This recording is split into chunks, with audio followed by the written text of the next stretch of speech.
Assalamu alaikum wa rahmetullahi wa barakatuhu. Ndëruar shikues, vëllezër e motra. Muaji i Ramazanit ka filluar dhe ne po I jetojmë ditët e tij. Jetojmë ato ditë mbi bazën e kërkesave dhe mësimeve të cilat na I dha Allahu në Kur'anin famëlart dhe na I shpjegoi pejgamberi Muhammed Mustafaja sallallahu alaihi wasallam. Përveç se largim apo abstenim nga shijimi I begative të Allahut në përditshmërinë tonë, Ramazani është edhe një moment I reflektimit mendor dhe shpirtëror të njeriut.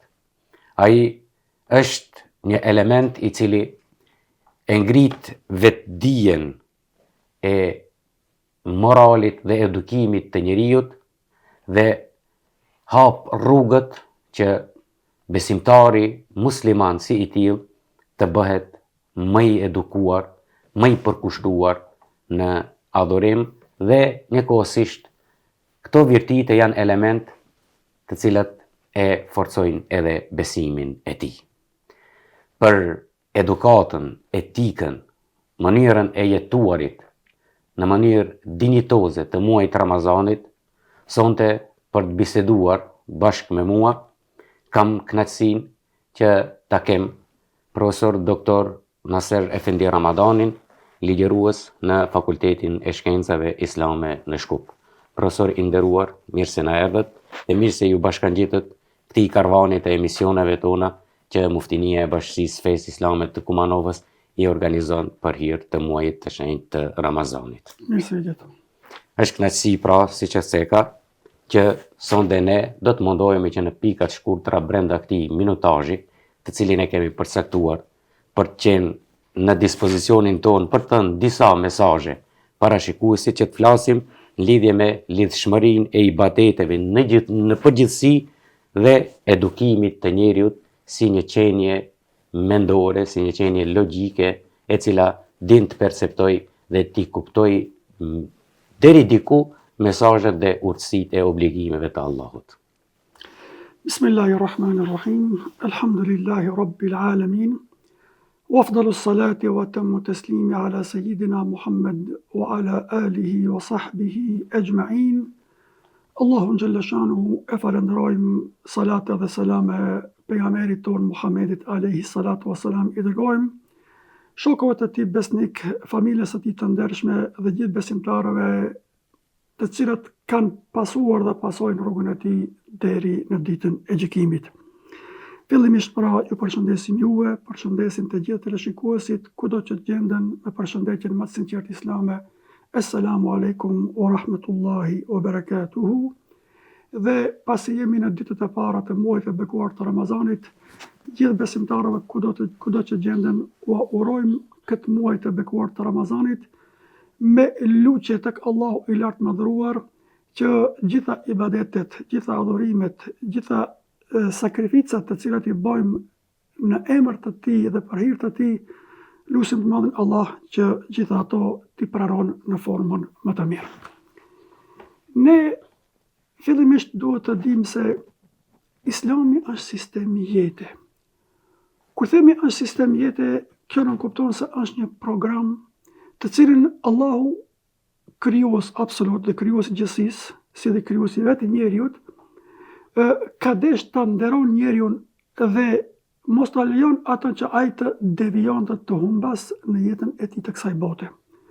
Kështu që përveç që njeriu e krijoi në formën më të mirë, përveç që njeriu I dha shpirtin nga ana e tij që mbetet një sekret prej sekreteve të Allahu xhalla shanuhu, përveç që njeriu e dalloi me anë të menduarit dhe me anë të logjikës që ai e posedon dhe që dallohet nga gjitha krijesat e tjera të cilët Allahu I ka krijuar, Allahu krahas gjithë kësaj për njeriu dërgoi pejgamber, dërgoi mësues dhe zbriti libra. Dhe këto libra, si dhe këto pejgamber, janë program hinor përmes cilave Allahu xhalla shanuhu dëshiron që njeriu të jep një jetë të lumtur në këtë botë dhe përmes kësaj jete të fiton edhe jetën e përtejme pas vdekjes, respektivisht jetën e ahiretit. Për këtë, pra, nuk ka gjë në islam që është e kotë. Çdo gjë është me një qëllim shumë real dhe fisnik që ka për qëllim ngritjen e njeriut. Dhe ka për qëllim përgatitjen e njeriut në formën më të mirë që ai të bartë misionin e tij për cilin edhe është krijuar në këtë botë. Pra, atë që duhet ta dimë të gjithë ne, se ardha jonë në këtë botë nuk është e kotit, po ka një qëllim shumë të rëndësishëm. Ky qëllim tash kjo është në temë në veti, po mund vetëm shkurtimisht të përmbledhmi. Qëllimi i krijimit të njerëzit në këtë botë është një, ta njohë Zotin, ta adhuron Zotin në formën më të mirë, adhurim sipas kuptimit të plotë të tij, jo vetëm ibadetet të cilat i njohim ne si ibadetet tradicionale, dhe thjesht që njeriu të përgatitet në formën më të mirë për ta zhvilluar jetën në këtë botë dhe për të ecur proceset përpara. Andaj, përderisa e tërë bota është krijuar në shërbim njeriu është krijuar për të zbatuar programin hyjnor, të cilin Allahu xhaleshanu e ka zbritur përmes pejgamberëve të tij në këtë botë. Andaj tash ne kur marrim Islamin si tërësi, do të vërejmë se aty ngërthehen 3 elemente shumë të rëndësishme, që thjesht këto 3 elemente edhe e përbëjnë Islamin si tërësi. Çështja e besimit, me gjitha kushtet e imanit, çështja e ibadeteve, adhurimit apo kushtet e Islamit, të cilat njihen tradicionalisht, dhe çështja e sjelljes apo etikës së njeriut. Çka nuk kupton se lidhshmëria mes këtyre 3 elementeve është shumë e fuqishme, saqë nuk mund të ndahet njëra nga tjetra. Sikur të themi, imani është, nëse marrim një shembull, sikur një pemë kështu e kompletuar, imani i përshtatet rrënjave të një peme. Trungu dhe degat i përshtaten Islamit, respektivisht ibadeteve, ndërsa frutat i përshtaten sjelljes së njerit në këtë botë.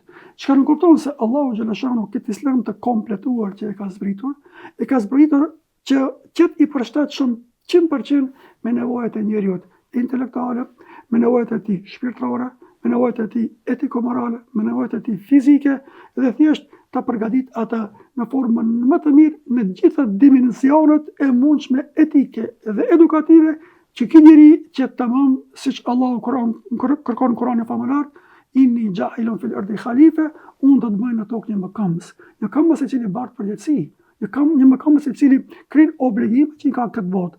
Andaj, ardha jonë në këtë botë nuk është e barabartë me gjitha krijeset tjera, nga se çdo krijesë tjetër funksionon instinktivisht, bazë instiktit që Allahu ja ka krijuar, ndërsa njeriu funksionon racionalisht, me anë të logjikës së tij të shëndosh, pse me anë të kësaj mendje Allahu ka dalluar atë nga gjitha krijesat tjera. Tash vim të çështje dhe pyetjet të cilat parashtruat, vallë ibadetet, adhurimet, në përgjithësi, lidhshmëria me jetën e njeriut, namazi, Ramazani, zakati, haxhillëki, gjitha këto obligime kanë ndikim në jetën e njeriut apo nuk kanë ndikim? E thash pak më parë, nuk ka gjë të rastit në Islam. Çdo fjalë, çdo urdhër ka qëllimin e vet. Nëse marrim namazin për shembull, ne ata e dim se kemi obligim 5 herë në ditë. Çka nuk kupton se njeriu në formimin e tij, që ka shpirtin, ka mendjen, ka trupin, ka epshin, ka shejtanin i cili gjithmonë e nxit për vepra të këqija, dhe ajo është thjesht një luftë mes të bën të mirën apo të bën të keqen. Me një anë shejtani nxit për vepra të këqija, epshi e kërkon të vetën. Në anën tjetër mendja thotë ka dalë se kjo çështje nuk lejohet për ti, nga se është e dëmshme për të tjerët. Imanin që e ka njeriu thotë stop, se kjo është ndaluar, Zoti ka ndaluar. Thjesht është një luftë mes kërkesave hyjnore që Zoti i kërkon dhe kërkesave gjallëzore që i kërkon gjallin këtë rast, apo epshi i njeriut për të bërë ose mos e bërë. Dhe Zoti xhaleshanu ka obliguar obligime të ndryshme përmes të cilave njeriu e pengon që ai të devijon dhe të vepron vepra të cilat vijnë kundërshtim me natyrën e tij të pastërt dhe në kundërshtim me interesin e përgjithshëm shoqëror apo njerëzor.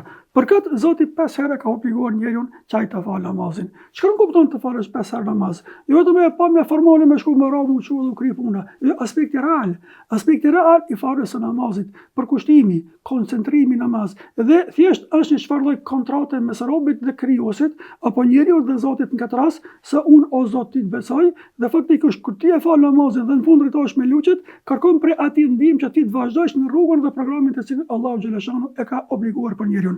Para mendo tash, 5 herë në ditë, mëngjezin e fal, namazin e sabat, vjen dreka, iqinia, akshami, jasia, krejt këto obligime, ti me avdes, se obligohesh ta kesh avdesin për ta falë namazin.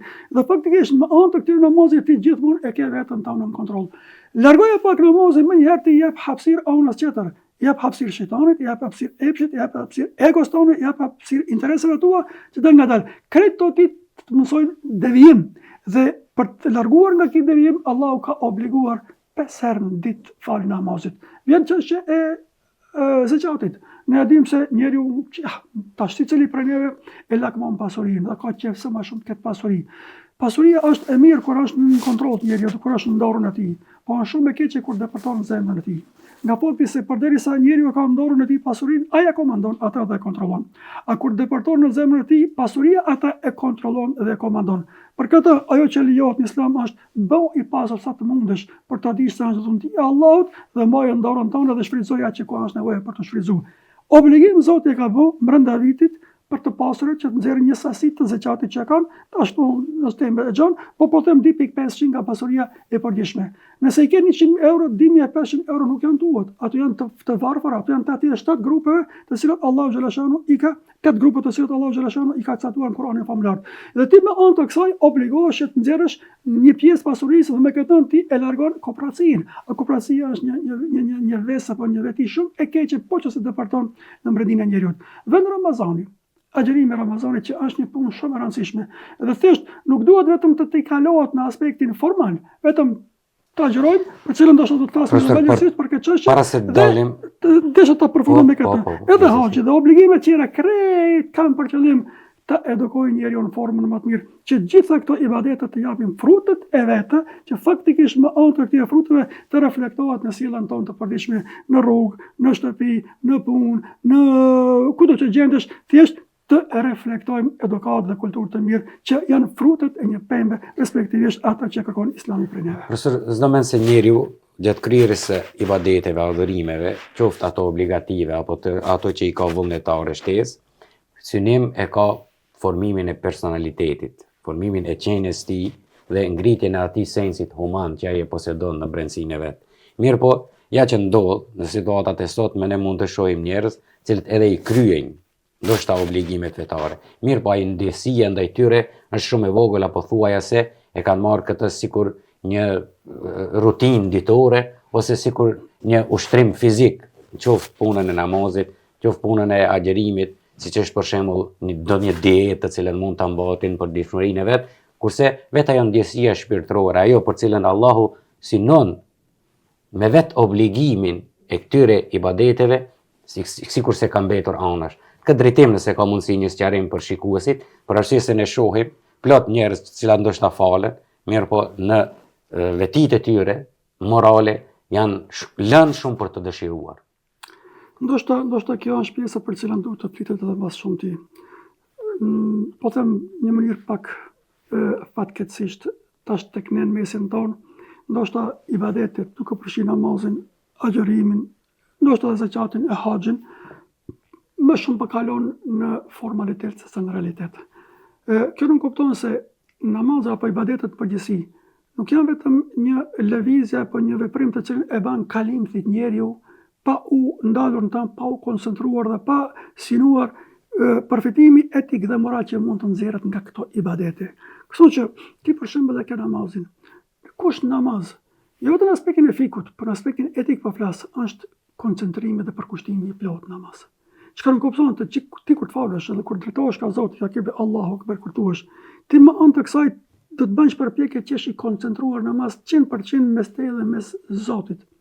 Dhe kjo prej teje kërkon që ti thjesht ta nxjerrësh në shesh atë anën etike dhe efektin pozitiv edukativ që e jep namazit tek njeriu.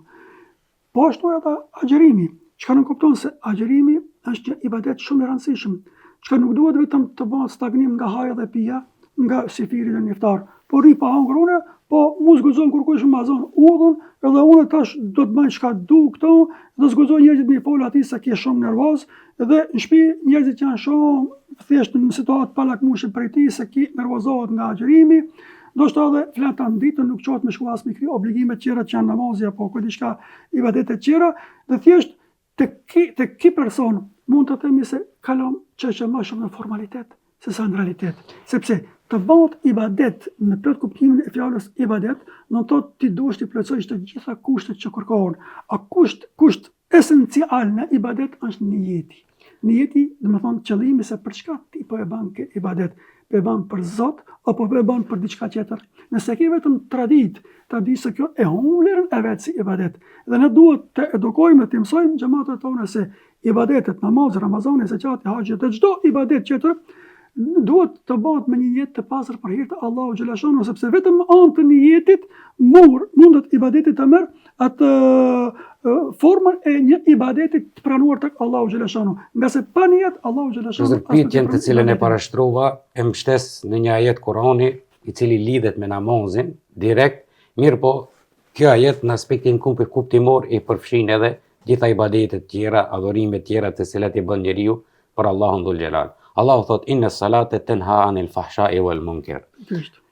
Përfitimet e namazit tek individi është që atë ta ndalojnë nga punë të këqija dhe të irrituara. E ne shohim sot edhe njerëz namazli, për arsye se prej atyre namazlive gati se kemi hekur dorë, të e marr parasysh se në çfarë rrethana jemi duke jetuar, mirë po tash ata që janë tabori jo në radhët e tona, shohim se kemi një sjellje shumë degraduese, një sjellje që nuk i përngjet vetë atij nocionit të qenit musliman i nënshtruar ndaj urdhrave të Allahut dhul xhelal. Për të kaluar pastaj shkurtimisht edhe te çështja e agjerimit. Po du një çështje pak këtë çka këtë ajeti për namazin, se namazin ndalon njerëzit nga veprat e këqija të irrituara. Tregohet një rast në kohën e Muhamedit alayhis salam, kur shokët për një person i thanë Muhamedit alayhis salam, thotë o dërguari i Allahut filani po e fal namazin por nuk po hek dorë nga veprat e këqija. Muhamedi alayhis salam u lexoi këtë ajet. Dhe pas disa ditëve të njëjtën ata e përsëritën dhe thanë o dërguari i Allahut, prapë po vazhdon ai në të njëjtën ritëm që ishte më herët. Atëherë Muhamedi sallallahu alaihi wasallam tha një fjali shumë të rëndësishme të cilët duhet ta kemi kujdes dhe parasysh të gjithë nëse besimtar, thotë wa man lam yanhahu salatuhu anil fahsha'i wal munkar fala salata lahu. Atë person të cilin namazi nuk e ndal nga punë të këqija, ai nuk ka namaz. Pra, ne jemi mes çështjeve. Ose namazi dhe heqja dorë nga punë të këqija, ose namazi kalon formalitet dhe nuk ka pranuar te Zoti. Nëse ti nuk hek dorë nga punë të këqija, dhe kjo çështje duhet merret me plot seriozitet, sepse edhe të falësh namaz dhe të mashtrosh njerëzit nuk mba. Edhe të falësh namaz, të bësh harama për haramat të cilat Allahu xhela ka caktuar nuk mba. Edhe të falësh namaz edhe të vazhdojsh të përçash njerëzit, e të përgojosh njerëzit, e të bësh vepra të këqija mes njerëzve, kjo një çështje nuk mba. Thjesht të gjitha këto obligime kanë qëllime edukative. Sigurisht ka namazi ka qëllim edukativ për të larguar njerëzit nga punë të këqija, edhe zakati ka qëllim pastrimit edhe në aspektin material, por në aspektin shpirtëror edhe etiko-moral për njeriu, sepse Allahu i ka thënë Muhamedit sallallahu alaihi wasallam khudh min amwalihim sadaqatan tutahhiruhum wa tuzakkihim biha. Merr nga pasuria e tij pra zakatin, përmes së cilave i pastron ata edhe pasurinë si pasuri e pastron, po edhe brendin e tyre e pastron nga koprasia, sepse njeriu e bën më bujar. E bën më bujar dhe thjesht me anë të kësaj ai pastrohet nga fakti se e ka kriju obligimin. Njëjtë vlen edhe për Ramazanin, njëjtë vlen edhe për haxhin, të gjitha obligimet kanë qëllime shumë të mëdha edukative dhe etiko-morale që ka për qëllim njeriu ta përgatitë në formën më të mirë që ai të bartë mesazhin e tij dhe misionin e tij për cilin është krijuar në këtë botë. Profesor, do të ndalemi tani te pika kulminante e temës sotme të cilën e kemi, cili është roli i agjerimit në edukimin e besimtarit. Tash, edhe kjo është një temë e gjerë, është një temë për cilën duhet të flitet në aspektin psikologjik, në aspektin pedagogjik, në aspektin sociologjik, në aspektin ekonomik, në aspektet fetare, në gjitha aspektet, dhe mund të themi se agjerimi është një universitet, jo një shkollë, po një universitet në Akademi në vetë. Në akademi në vetë, ku ati mund të përfshihen shumë elemente dhe mund të studiohet nga këndët të ndryshme, dhe vetëm dietarë të ndryshëm, qoftë fetar, po qoftë edhe të shkencave shoqërore, e kanë studiuar këtë çështje nga akande të ndryshme dhe secili prej tyre vetëm që ka folë fjalë të mira dhe ka treguar për efektet pozitive që i ka agjerimi në jetën e njerëzit. Shire, thjesht duhet ta kuptojmë ne sfarë dhe gjithë besimtarët ku që gjenden botë se agjerimi nuk është vetëm një formalitet që krijet, një stagnim nga haja dhe pija, nga akti intim, nga një kohë caktuar që është sifiri, deri në iftar, një kohë e caktuar për këtë çështje, po mbi gjitha agjerimi është stagnim nga haja dhe pija dhe stagnim nga çdo gjë që është jo e moralshme për njeriu. Thjesht Allahu xhaleshanu ku flet për agjerimin thotë ja ayyuhalladhina amanu kutiba alaykumus siyamu kama kutiba alladhina min qablikum la'allakum tattaqun. O ju besimtar, vazhdon obligim agjerimi sikur që ishte obligim për ata që ishin para jush. Çka? Me shpresë që ju të jeni të devotshëm, të arrini devotshmërinë. Çka është devotshmëria? Devotshmëria është pika kulminante e aspektit etik dhe moral. Kur njeriu bën të devotshëm, faktikisht ai vetëm i ka të kalu problemet materiale, problemet e epshit, problemet e egos, problemet e mendjemasisë, e urrëqes, e xhelozisë, i ka lënë anësh dhe në një mënyrë pak është drejtuar që të një rob i Zotit. Abdullah, robi Allah tamam sikur që ka dhënë Allahu xhaleshanu. Dhe ne jemi njerëz të cilët e dimë se njeriu ka epshin. Dhe gjithmonë ai bën përpjekje ta ngop barkun e tij me lloj haj dhe pije të cilat brenda vitit në 11 muaj nuk ndalën për të hëngur duke pi. Po Allahu xhaleshanu po dëshiron neve pak ne i bën me dije se o ju njerëz, ju nuk jeni qenie fizike, po ju keni brendin tuaj edhe një element tjetër shumë të rëndësishëm që është shpirti. Jepni hapësirë pak shpirtit të ngritet pak në qenien tuaj si njerëz dhe mos e lini që vetëm ta ngopni trupin tuaj, të ngopni epshin tuaj dhe thjesht në këtë mënyrë jeni barabartë me gjitha kafshët tjera dhe nuk dalloni prej tyre. Ju keni një element shumë të rëndësishëm, keni racion, keni mençur, keni edhe shpirtin. Jepni hapësirë pak shpirtit. Me anë të agjerimit tash ne jemi të gjithë dëshmitar tash edhe me Ramazan e vërejmë se njeriu atëherë ka kohë që njësë atëherë e ndjen çfarë lloj lodhje. E ndjen një lodhje fizike, po e ndjen një ngritje shpirtërore. Dhe e shef që ki është një ta kontrollon vetën e vet, dhe ta mban kontroll thjesht epshin e tij, ta mban kontroll barkun e tij, sepse ti nuk je sikur kafshë tjera që nuk din të kontrollojnë vetën e vet, po ti ke mendje mbas cilat nëpërmjet imanit, besimit që ke te Allahu xhaleshanu, ti e kontrollon vetën tënde, e din që kur duhet hash, kur duhet të pish. Dhe kjo është krejt në shkollën vetë, nuk po flasim për dobit fizike që i ka, për dobit shëndetësore që i ka njeriu nga agjerimi, për dobit etike, për dobit shpirtërore që i ka njeriu, sepse në Ramazan çdo kush prej neve kam fjalën kur agjeron për hir Zotit, kur agjeron me niyet për Allah, se ato që bëjnë formalitete, ato s'po flasim për ata, po flasim kur agjerimi bëhet për hir Zotit. Ai aty përjeton një përjetim të çuditshëm. Dhe thjesht e ndjen veten se ka një ngritje shpirtërore dhe se në këtë rast po ngritë shpirtin mbi trupin dhe ana psikike, ana shpirtërore është dominante ndaj asaj që është fizike dhe kjo i jep njeriu faktikisht një fuqi tepër të madhe. Pse? Se trupi, ne e dimë se trupi është i krijuar nga toka. A shpirti është sekret që është i dhuruar nga Zoti. Unë fakhtu fihi min ruhi. Allah thot i dhash njeriu të frinë atij një shpirt nga ana ime. Pra është një sekret prej sekreteve të Zotit. Dhe tash kur ngritesh ti shpirtërisht, ti tamam je ngrit përpjet, ndërsa trupi vendin e ka në tokë. Dhe kjo është që nëpërmjet agjerimit dhe ibadeteve tjera ngritet njeriu në aspektin shpirtëror. Andaj, agjerimi me gjitha dimensionet e veta që ka, duke filluar nga sifiri, forma kur qohë sifir, pse pikërisht në sifir, kohën e sifirit, pse natën, pse se ka bëzot, ka mëngjesit, kënqetare ka ora 6-7, u qu me hangër, bo ka dhe më tanë ditë në agjera, për natën më u qu. Jo, për ne dim se nata ose koha e sifirit ka një karakteristikë të veçantë ku njeriu duhet pak ta lajë gjumin anësh për hir Zotit, sepse ç'është të bën për hir Zotit, na këtë lëshmërinë kemi me Zotin. Kur çosh ti e prish gjumin vetëm për hir Zotit, në këtë kohë Zoti zbret me mëshirën e tij në qiellin e dunjos dhe thot a ka dikush që kërkon për me falë që unë ta falë ata. A ka kërkush që kërkon ndihmën time që unë ta ndihmoj ata e kështu me radhë. Thjesht ai po do më na pa neve afër ti. Vall, kemi nevojë na për Zotin apo jo?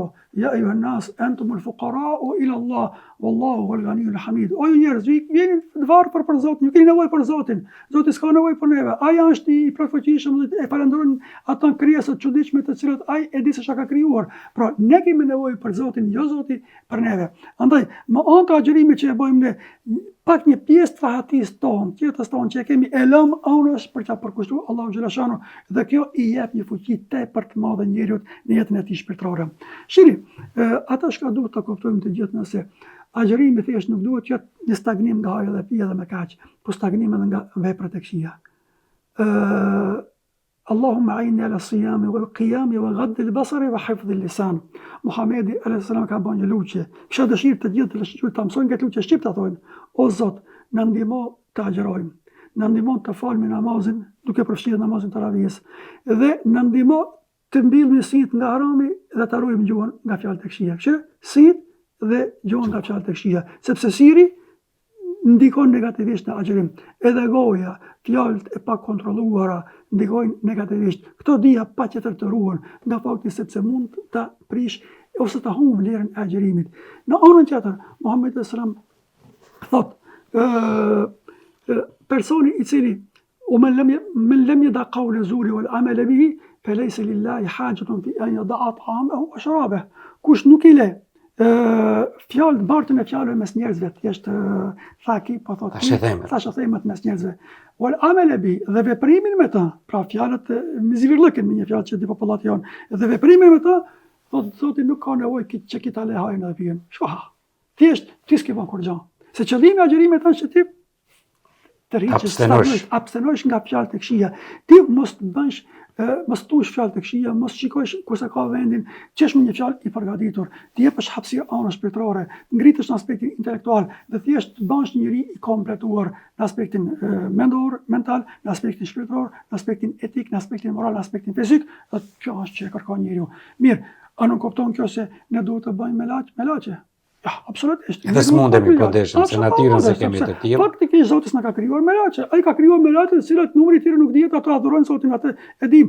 Mirë po, ne jemi krijuar në këtë botë të gabojmë prap, por gabimi jonë duhet të jetë i kontrolluar, mos jetë me qëllim. Nëse gabojmë dhe kërkojmë falje prej Zotit. Dhe kjo na bën neve që gjithmonë edhe kur gabojmë ta ndi vetëm disi se kemi bën një vepër jo të mirë dhe të kthehemi tek Zoti jon duke kërkuar falje prej tij. Thjesht në këtë formë agjërimi është një shkollë, është një akademi, është një universitet në vete ku njerëzit edhe në familje janë bakmandrishe. Ndoshta i vetmi muaj i cili i bashkon të gjithë njerëzit në sofrën e iftarit, në sofrën e civilit, shton vizitat mes familjarëve, mes shokëve në përgjithësi, xhamit janë shumë aktive, leximi i Kuranit, legjeratat, parcele e vizitave të ndryshme, aktivitetet të ndryshme të cilat ngrisin shoqëron, kanë karakter shoqëror dhe shtohet sadaka, shtohet zakati, shtohet ndihma ndaj varfërve, ngritet aspekti etik, ngritet aspekti i bujarisë së njeriu bëhet më bujar, më dordhanës, thjesht në gjitha format mundohet andej dhe këndej të banë mirë me një shpresë se ka premtuar edhe vetë Muhamedi sallallahu alaihi wasallam se një nafile, një ibadet vullnetar që bëhet në Ramazan ka vlerën sa një farz jashtë Ramazanit.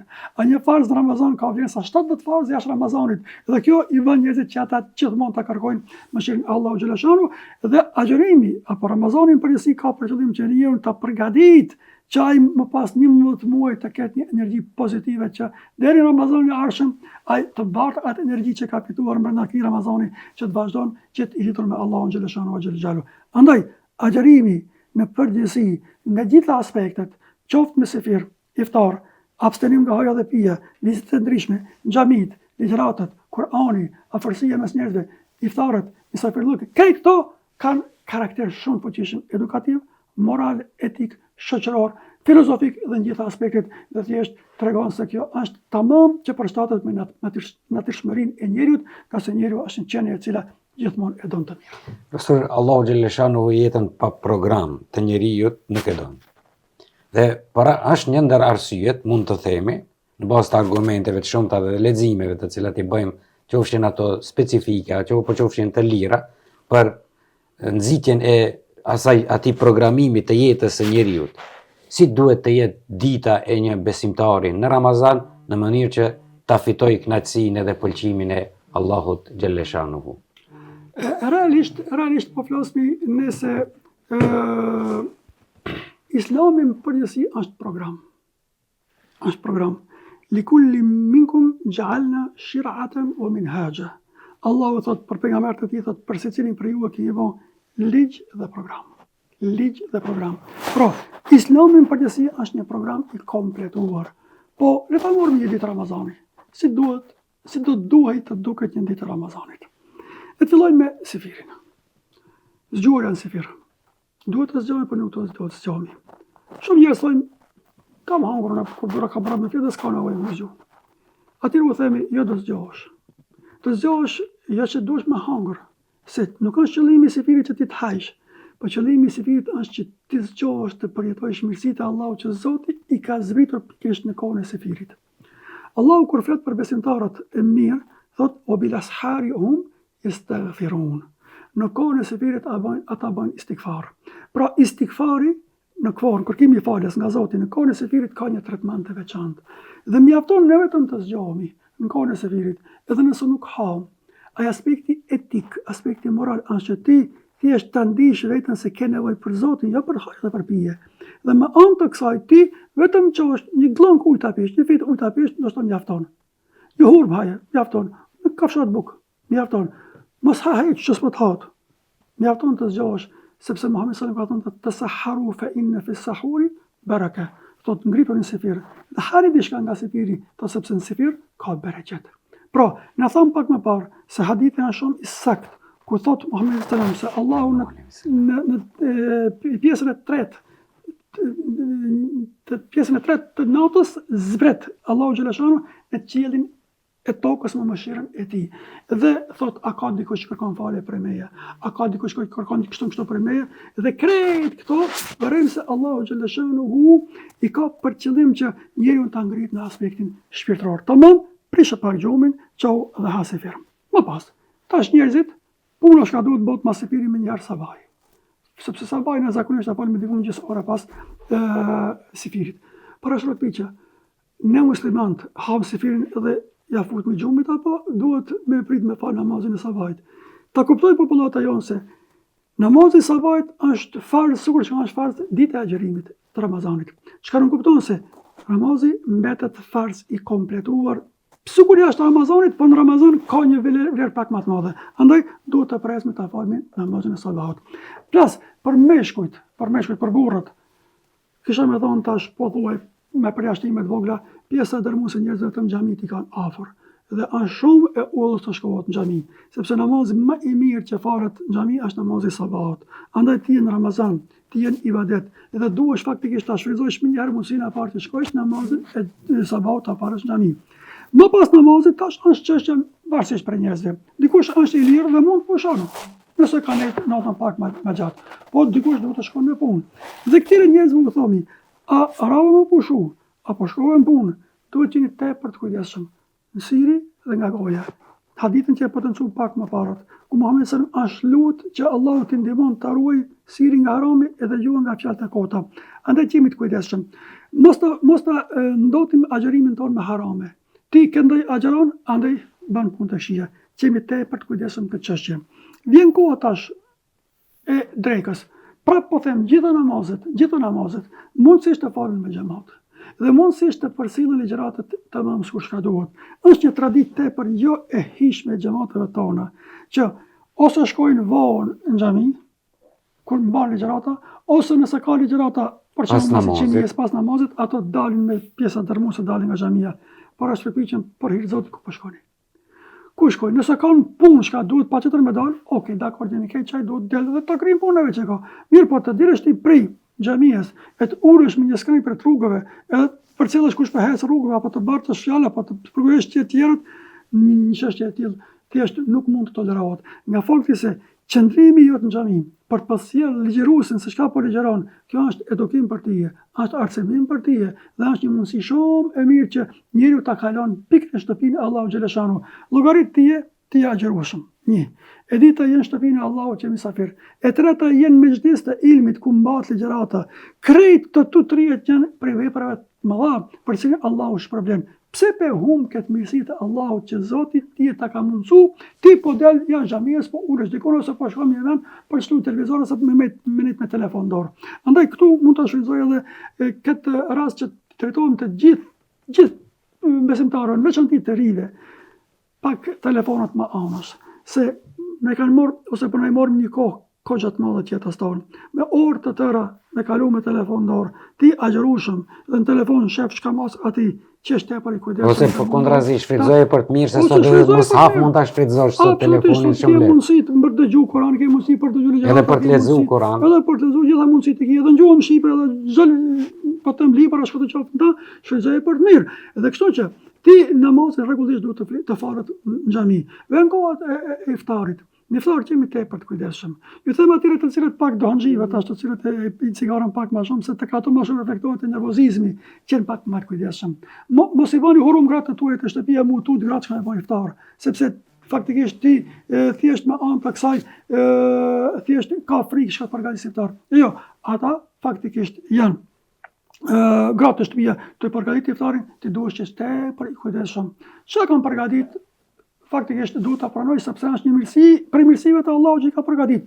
Dhe vjen koha e iftarit. Ulë pak një 3-4 minuta, 5 minuta para iftarit, dhe qet ushqim para teje, lutë Zotit, sepse Muhamedi sallallahu alaihi wasallam ka premtuar kur thotë se lutjet që bën para iftarit nuk kthehen tek Allahu, nuk kthehen faktikisht të papranuara nga ana e Allahut xhaleshanu. Andaj të gjithë ne duhet që jemi të kujdesshëm këtë drejtim dhe duhet të bëjmë përpjekje që këtë ta shfrytëzojmë në formën më të mirë. Për këtë, vëllezër, nëse iftari kalohet si duhet, që jemi të kujdesshëm mos të ham sa s'hahat. Sepse kjo e prish atë efektin e agjërimit. Ti të ditën keni pa hangur, barku i shprasët. Tash për një herë mbushet, sa s'mbushet. Në urgjencë pastaj. Tash vjen një probleme të tjera.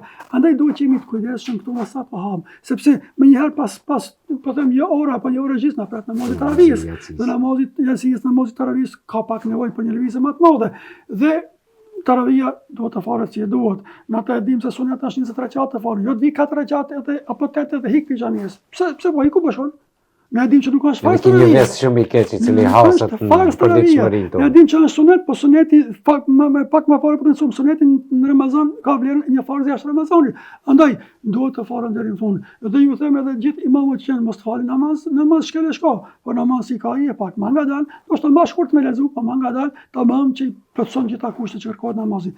Nëse krijet namazi taravis me gjitha lutjet dhe format, ka hapësirë tash kohash, do të thonë ka hapësirë nota, ka mundësi për një vizitë, ka mundësi për një kafe, ka mundësi për një çaj me pi, ka mundësi për një bisedë me bëm bashkërisht për vizita të ndryshme, dhe në këtë formë faktikisht i tërë dita kalon në kuadër të programit të cilin e ka treguar Allahu xhaleshanu dhe Muhamedi sallallahu alaihi wasallam në haditheve të tina.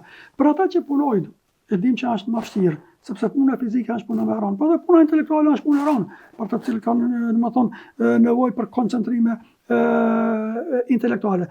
Ju them të gjithëve atyre, puna e atyre që punojnë, ose agjërimi e atyre që punojnë, te Zoti e ka vlerën shumë më të madhe se agjërimi e atyre të cilat rrinë ndoshta tan ditën duke fletë ose një pjesë të madhe ditës flenë. Nga fokusi, tu di që na agjerushëm, por ki agjeron me një lodhje tepër të madhe, a ki që agjeron me një lodhje pak më të vogël. Andaj, u them të gjithë atyre që punojnë punë fizike të rënda dhe agjerojnë, vetëm Allahu mund që shpërblen.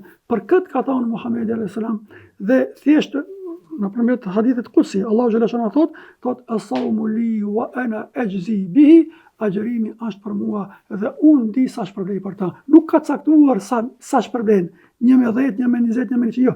Unë shpërblej për ta, varësisht nga niyeti jonë dhe varësisht nga mundit të cilën ne e bëjmë gjatë agjërimit. Andaj është shumë çështje e udhës për kushtimin gjatë agjërimit të jetë niveli më të lartë, niyeti për hir Zotit të jetë niveli më të lartë, të krijmë obligime tamam sikur çka duhet dhe agjërimin ta jap efektin pozitiv edukativ në formimin ton intelektual, moral, etik dhe thjesht krejt kjo të reflekton edhe në sjelljen tonë përditshme raport me njerëzit e tjerë. Profesor i nderuar, mos më mbetet asgjë tjetër përveç se t'ju falenderoj për arsye se koha e paraparë për emisionin është aq, edhe pse ka mbetën edhe shumë gjëra sigurisht për të thonë, por shpresoj se do të kemi raste të tjera edhe pas Ramazanit të diskutojmë për këtë temë, për arsye se nuk është vetëm Ramazani momenti kur ne duhet t'i hapim këto çështje për t'i diskutuar. Unë ju falenderoj, ishte kënaqësi edhe një herë që ishit së bashku me mua sonte. Nëse keni ndonjë porosi krejt shkurt. Faleminderit të gjithë teleshikuesve, faleminderit edhe muslimanisë për organizimin e ligjëratave të tilla dhe programeve të tilla, me shpresë dhe ura që Allahu xhaleshanu të gjithë ibadetet tona të bëjë kabul. Ju falenderit edhe një herë. Shikues të nderuar, dhe ju falenderoj për vëmendjen me të cilën na ndoqët. Deri në emisionin e radhës, Nektar Shpirti, ne ju përshëndesim me përshëndetjen islame. Assalamu alaikum wa rahmatullahi wa barakatuh.